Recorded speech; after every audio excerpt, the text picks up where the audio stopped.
Pano sia abogana de shmai yamo bibia achima mwakwaba deba ahenkan adiokunu miensa echipo miensa kasafidie esuo ene eye ebnada ayewe humobo bosome ne da etosu insia afimpinu ene adionu miensa ebraso asa ensama hodro asamufuo agina tenten asamu krojin enanu peye de ni nyina da ebesomo na ensemi ye boaboa ni nyina no afrikojo apaw newsroom bebi ayetie yi eye eno ekua afrankoma studios eno batampani studio ni yetia ensam ne yabetwe ne srani abasade mu nkyerɛkyerɛ mu nyina da abesomo abusia edoso pa na ne ebedi mu akoti abi ene se kanema mpeni dada John Dramani Mahama wadi atudwa wochem sa wo my Ghana enelsha empempen kwa wrewani ni so ayete a wose achanye nanu ada esiye enam so ema June 4th ehun sensem eba ye nienti a wokansa no yedimu enkyeremu ebesomo na head of communications awoda NPP amayoko na no wanu so di atudwa wose wosrepa wo my Ghana ni emu emebu esa arehwemu ayenya wo mampeni na nadeda kwa akufo adomu no wose yenso mu paiso penino wo bibi papa edema wo my Ghana wo ensenfufuro ensomu no ani aposifo kopie mu ewogomu anyenya no wamo ene mrantie bie mienu wamu di akasie ni a enya sem ketwemu sem wo beti ebie abusia na no peye betre so busompo na yakọ amanfo ekuro sema ekoso wo ho ye di ebibe somo entini ya ne wadi yechi abefo tentan kase ne so Facebook eye Ahenkan 93.3 FM duwa na wa like wa share yi amofofro so enye bia hwafe wa dwenkyere no na odi egu abresem ye bekenkan ni nyina da ede amawo YouTube live so ye demukruje ewo ho afe adwenkyere no betimi eso de afa mai so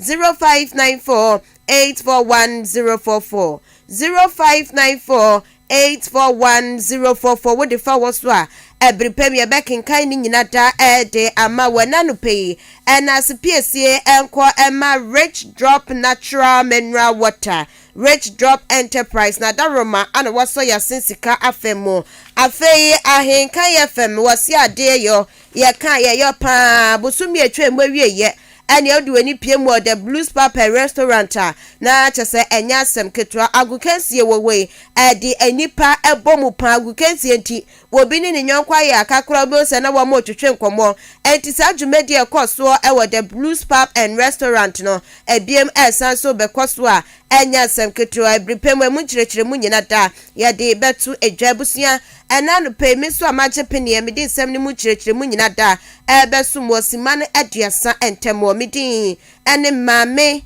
akuya Janewa afei ensem ni kyerɛmu eni Ahenkan FM edem abusia ya sha ensem na se ye kwakopie mu ewo NDC amayoko no afa na 1979 mu wo eneni asembi man homene so ewo my Ghana mu asabre ne mampani ane wodi wo my yenim etutu wo my sikasam ehwese wo my Ghana ye sikasam ebekon eye mampani a wanya ni baby eco flight lieutenant Jerry John Rollins wono anana wogine mu a wo hwe wo my konkron eso etutu niema na sabre ni mu na sikasam ebeye dinye pa ekom ede wo my Ghana ni mu adehye ana se wo mu twa mu baby a enyina eno na chese enam so eman ne Ghana fo nyina da wamo eka omhu bomu edi dwumadie tengirenche bi ehhye so a na eno eye June 4th na chese wamo kai aban ne wote so ese ne amammo ni mu ayedi nti aban ne wama ne nan mo ne to na wantutu ne ma yesi ne be ya wo man Ghana ani mu adehye sabre no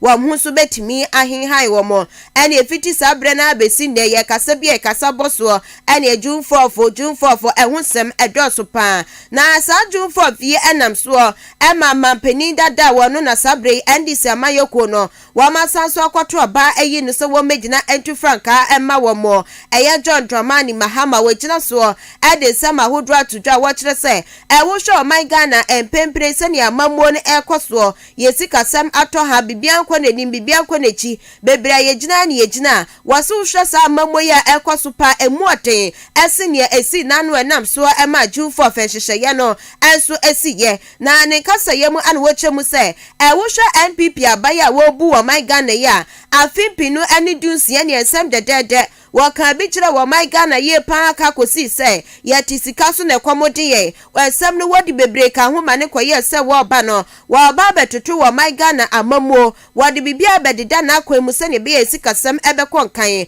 wo ba de hihye ya hodro ba ma Ghana fo ho atowom waka ensem na mane kosi se ene wo ba betra wo man Ghana konwa ponso a ya besode na chese ewo ebisisi wo bia dan ya no ntu fa ya na ne odi abutu tu se dedede na wo bo no gro wasisa na MPP aban wo keka ne nsem emane koyeye enti Ghana fo ye nyane mu arehemu anya gidie biye ane eto abama ne se wo mra metena akonwa ponso se ne be a ne nsem a wodro wo kan ye nyina wode ni nyina begu aponso enso ne wo ba ya ditumi ehye ne sa no ma panin dada John Dramani Mahama ekire mu se ni aban owo abanwo mu obo ne ho modin ewo mu pa eye dream katashe proye ko kankan wo ye no kura susu efiwa na mamma wo bu wo se ye kankan amammo ni bibia ne na akwan bibia sisipi afesu so amman Ghana mu ayete amasikasam atoba ha emu ayedi nyina echi kura na kaniema bo ewo fama wasen kanya haw enso emu ayedi nyina echi no aniema bo ade echi ade se nyina na tese ekosoro a ni nyina ka hu bie an wo man Ghana entimi kwankan enti wo kasi super pisesa aniema yi wo kai pansa ebisisi ye ananam so ema sa June 4th ni esiye na so hwe ne ekosoro ene wo man Ghana mu say and wash kura se ne nam so ema June 4 enso so etimi baso enti wa bo Ghana fo nyina akokọ esa afimpinu ane aduonu nan yenhwe na chese ne nsem a wokeka ye nyina no yentimi nya nsakraye bi ewom na yenfa tumi ne ema NDC amayoko no esa wamo no wama ba be ye bida wamo ba ya no wamo te wo man Ghana akonwa ponso no waso obia huni ekoso yesi kasem na agina ne naso eye papapa amamo so na agina ne naso enti wabesre Ghana force se ebre no so na yeso santen akwakoto oba yenhwe se yebesanso ato oba ama NDC amayoko no na bebi a wom de o man Ghana esi ye no wama sanso abatiwa so se womo no womo ewo ne pa ani susie pa de ma o man ya womo gidie ase editumi ne ema o ma wo man Ghana womo de yen bekọ hye asase no eso. They prefer to better their lot and improve their circumstances to the detriment of the millions of ordinary Ghanaians. Opulence,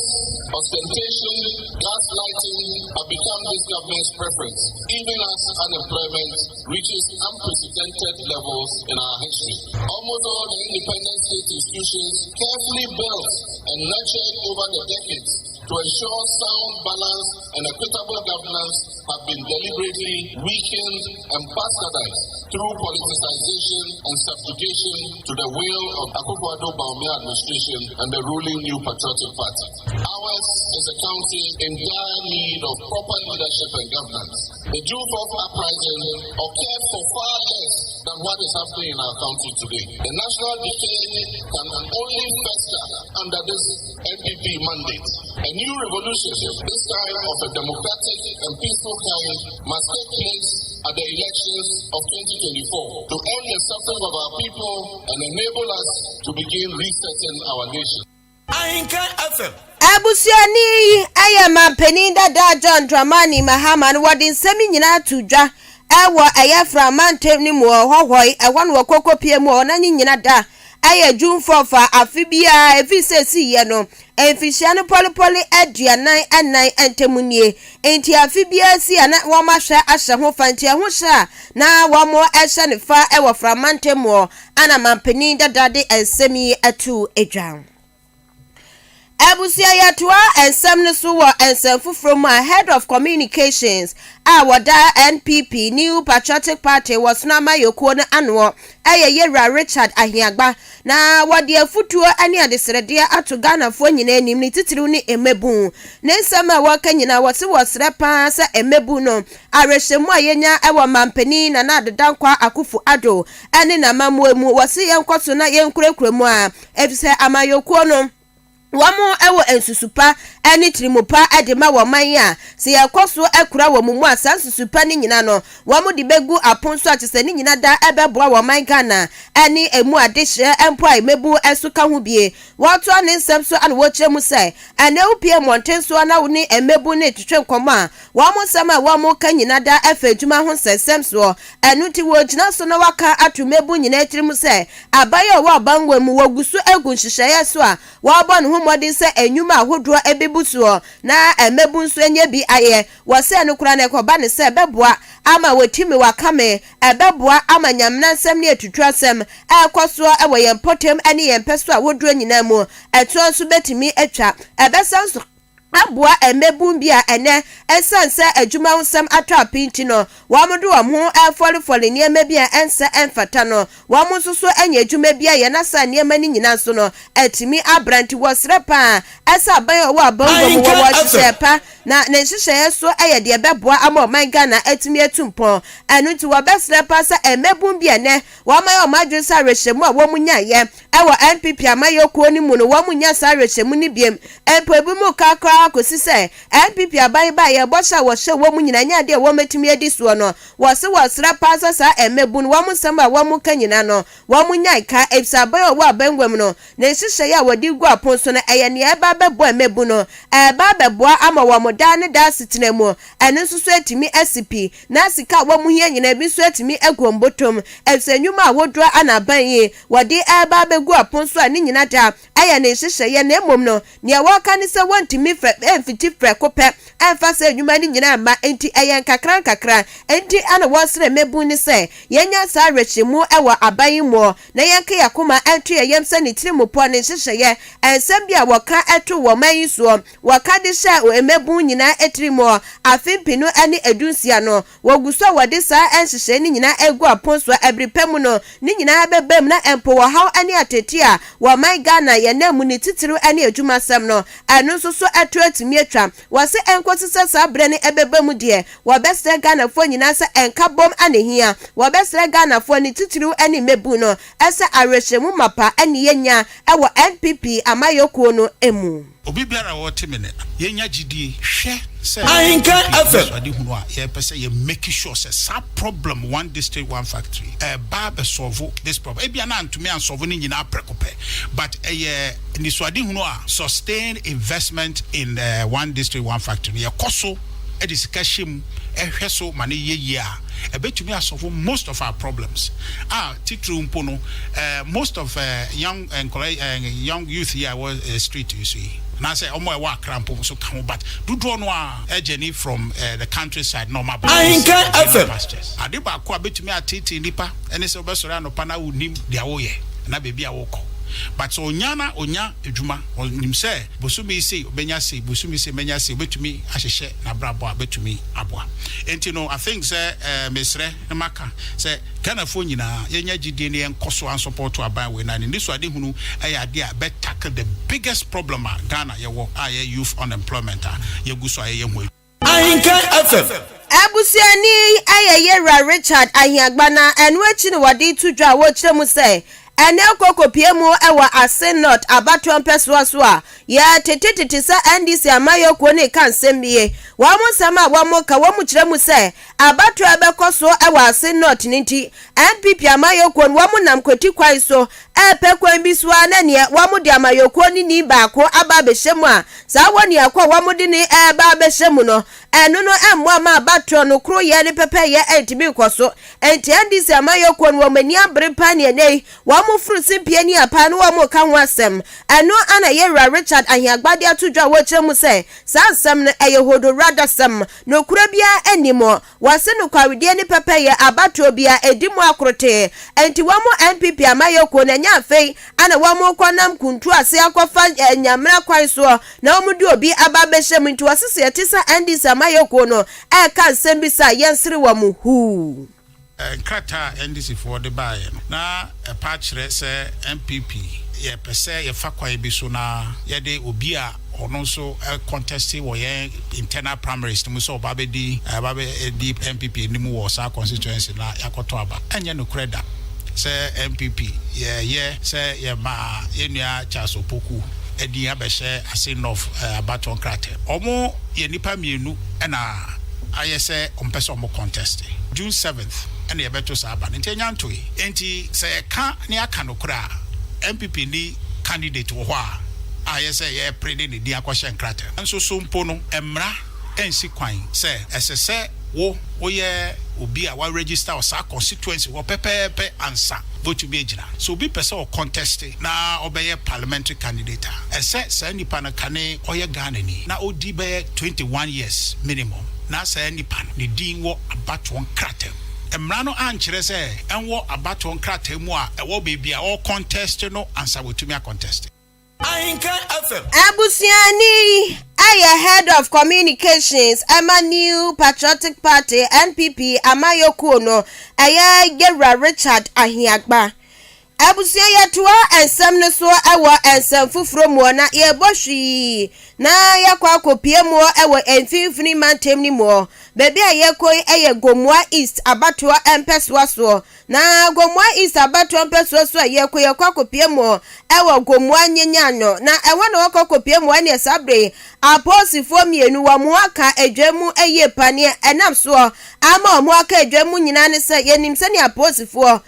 wo mujuma wo mudie ewo my Ghana mu so esifate ure bia da wo mo hwase wo beto ban ahye ban se ne bia enipa bonifuo bi entimi ni nyina mnansam ewo my mo enti da ye o mo kase the police is your friend na chese oposi ni no wadanfo brebo wonyanko brebo pa no nti utimpotemu bie na wo hwase wo bi wo ho wo dan suban bie die ni suban ya wo da na di ne nya de beboa ama oman ne atumpon ya ka corona hye ebo corona ententem paso na ne wa ye ntem ama na aboto wakwa akobo aposifo amane wakwa akoyi wo masutire wo muso wo mutene sa wo munta omoto so wo bebo momode asa asem bia wo de ba besom wo bedo somo na sa nipa kro wo mde ne afa emra kwan so anu bia na chese ne wo mo ekwa akoye ewo Gomwa East abato empeso so wo bra ene ghetto boys ememu amienu wo mudi nyamransam ewo ho na tse yehwe na yetimi ade wo mafamra kwan so ne wo my Ghana etimi etumpon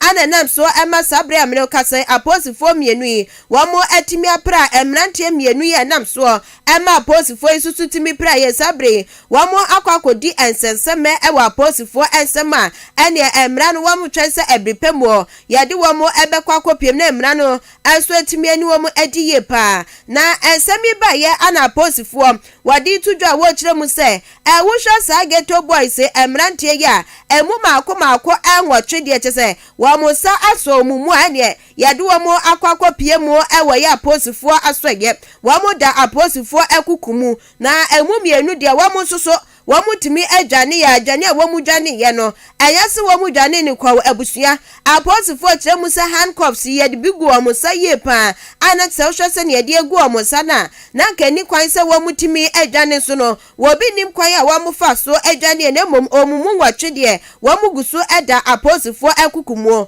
na eno ana manebo eba kire mu se ye Rad Bernard K Bentum BBK ana wodi semi atudwa wo kire mu se aposifo nkabo kwa na efi intelligence unit ana tse wo mu disa semyechi ewo bra wo mu nya ne tiasa akrofobia bo evremu ewo kanso amantemu anyamna nsem ne etutwasem wo mu di bi ye pa na sa akrofoi wo mu kona ne won kwakọbọ kro no wi anom do mani akire mu ewo gomu anyanya no na tse wo makwakọbọ mu adwa wo ho enti wo mu te ne san na wo sa aposifo sane wo majuma so atie wo mu timi kọ na sa emrante timi kokọ tu wo mu toase efri potemu ne nam so a wo mo ekoye o mu mienu timi pra ya mrante ne mienu anso do mo aka enwura mu nwotwe de wo mo eda aposifo ekukumu na amanebo no sonso ekire mu se aposifo wo mu pra ya ne ntentempa so a yade wo mo akwakopie mu ewa yarsabia a doctor fo gina wo mo so epa epre wo mo kwa ede ama wo mo ewo central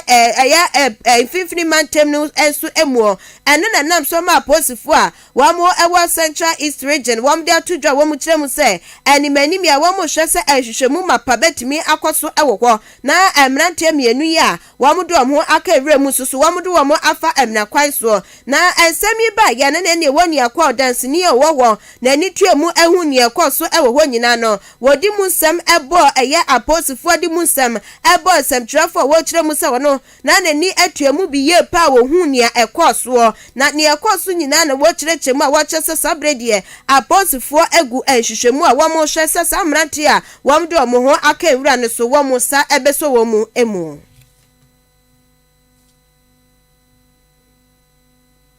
the moon said, Rasta, or Boba, only to see Bob, no pressing meeting, also bossy, which will come was challenge Shananka settlement, being a settlement, Shananka settlement, in a Shana, Yasetso. The moon say, Boy back, it's my blog so, and all. He had been here, you was no way in the Kun, in Japan, and Sabas no ban, no Obiancano, and they say, oh, Malu down, and the China, who's a boy in the banana. I said, I want the other. By the Honor, boom, police in Nassau. The Honor, police in Swanya Fast like a Mukuabu. Can you three NEC, Ahansi, Ghanaian fast, every three instance now, and the Honor boys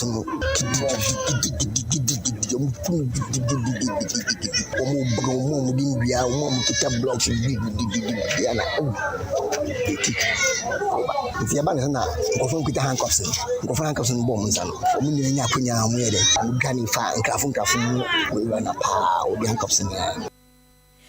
Enti abusia we ye wadansini anu wojina mu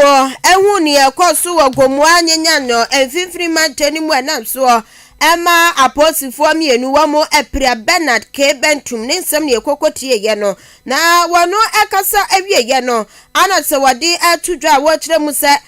wukopie mu ewo gomu anyanya no ane etese zongo fo hina wono ewo ho wagina de sama wodu atudwa wo chemse no kure nia ekoso ewo mpotemu no enya depa enti wan pesa sansem ni besi biemti wasre mebu no ese suban ni ye bia wo muda ne dia emmoa ema mantemu entumpo no wobesre ne sada ne saye mo mo hwe na wo mo enyai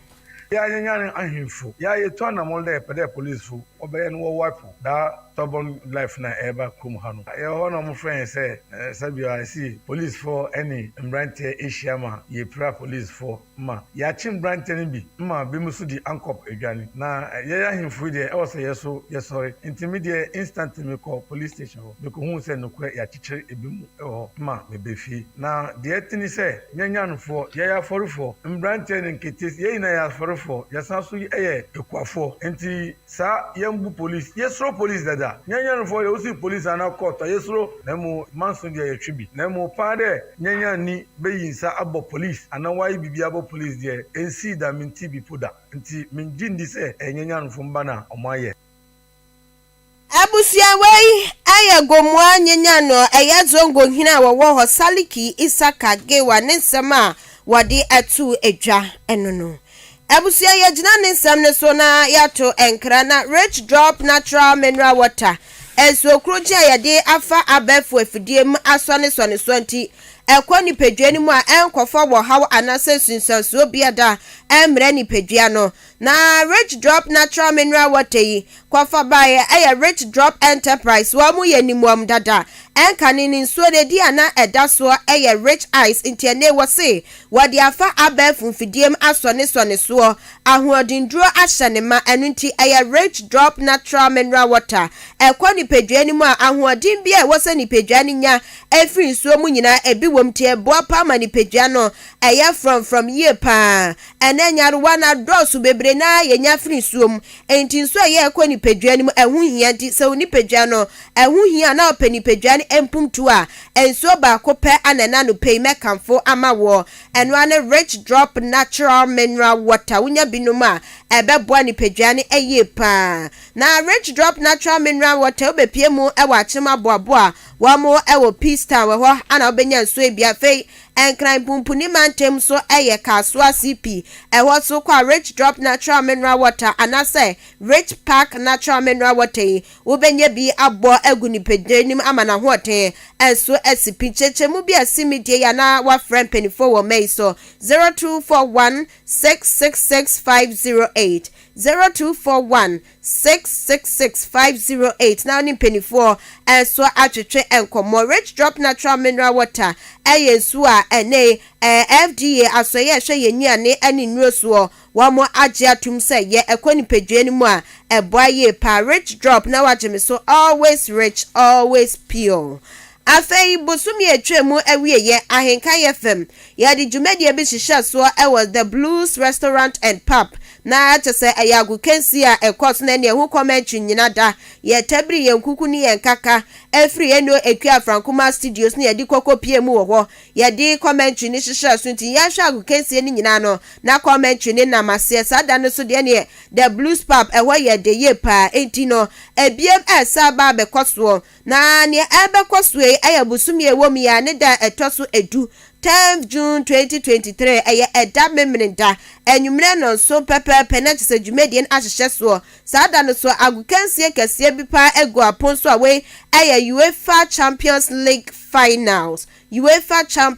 Finals na agukansie aya Manchester City ana fei Inter Milan wo mumienu ana wo mudi ba besi akaya nu nti commentary kro na ebekoso ewo the Blues Restaurant and Pub na tse ye di ahyehyɛ so nti sane ye na wo hwɛ no na commentary ne enamase kama na tse ye twagusa na the Blues Pub and Restaurant se wo ba be hwɛ ball na wuntimi nyina tenten sa na wo hwɛ ball na hwɛ ana kwa ede ye akombedi wonti wo ba no wo munnuane na ahodro pie ne ba no continental dishes na was fried rice ka ho bie pizza noodles and nyane ni bebre afeba ne ye de mu so a ene banku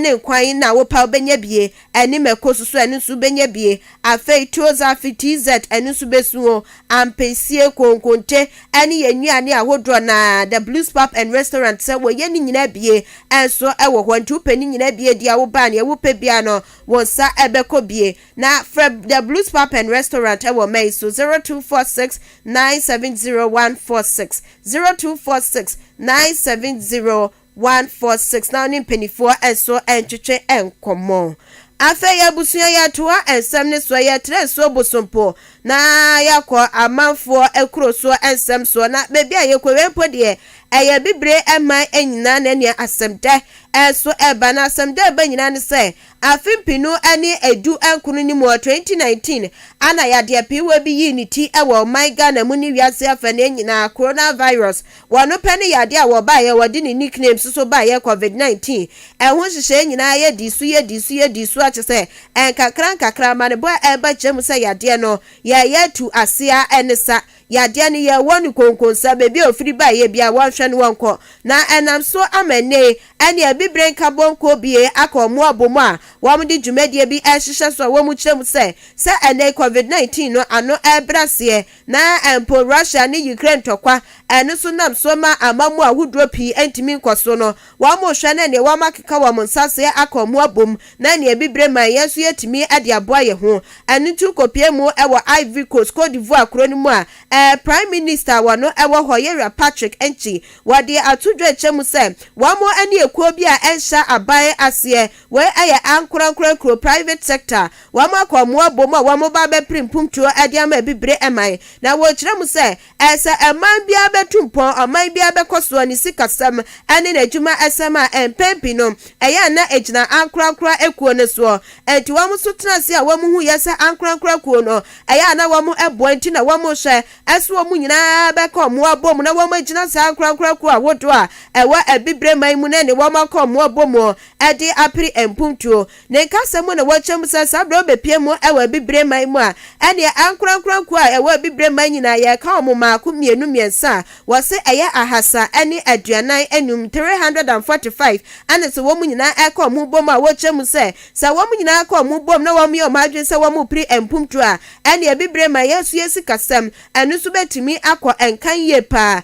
ɛno ti ana wɔn de saa dwumadie ɛhyehyɛ so a wɔn hwɛ sa ankorankora ku a wodo ɛwɔ abibre man mu wɔn bɛka wɔn ho abom na ne wɔn apere ɛyɛ amamuo pa wɔn apere nkan kɔ ɛde ama ɛyɛ abibre man sabre ya covid-19 kakra wotu ne to aseɛ na Russia ne Ukraine tɔkwa so ɛnam so ba abibre man enkura wodo pi wɔn sikasɛm ɛkɔ echi wɔn sikasɛm ɛyɛ aka dwimo no saa ankorankora ko wɔn bɛka wɔn abom na wɔn apere amamuo a emu edu ɛde ama abibre ɛman